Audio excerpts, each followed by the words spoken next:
Dans cet engin, lui-même est à la commande de tous les mouvements. La population pousse déjà son ouf de soulagement.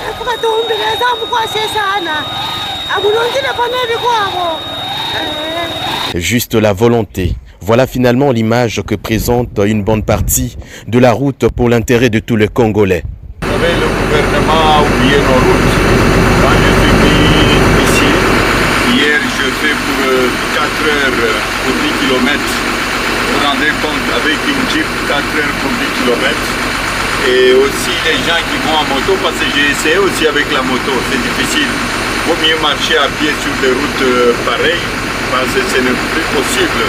Alors ma petite contribution à la population, parce que j'avais laissé toutes ces routes en bon état, depuis se faisait Lubumbashi jusqu'à Kasongo dans le Maniema et jusqu'à Uvira.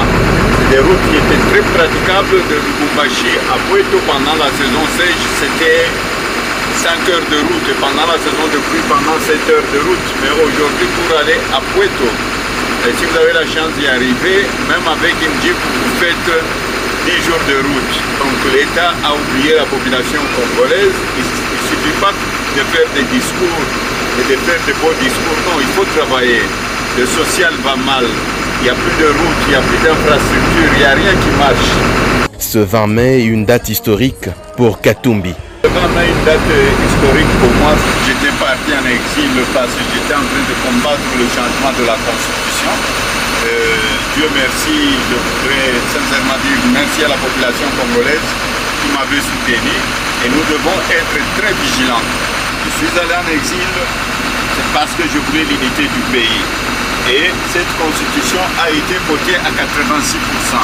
Quand les gens vous disent non, c'est à cause de la constitution que ça ne marche pas, c'est un gros mensonge. C'est parce qu'on veut tripatuler les choses. Et personne n'a le droit de toucher à cette constitution. Nous allons nous mettre debout pour dire non. Rien ne marche au pays. C'est le social. On devait augmenter les salaires de nos militaires, on devait augmenter les salaires des enseignants, on devait quand même quadrupler leurs salaires. Nous avons des ressources dans notre pays. Si on diminue les trains de vie de l'État, aujourd'hui, quel est le salaire des députés? On se moque de qui? On se moque du peuple congolais. Ça y est, au moins la population vivra dans les conditions qu'il faut à partir de Moulondé jusqu'à Lukonzoloa.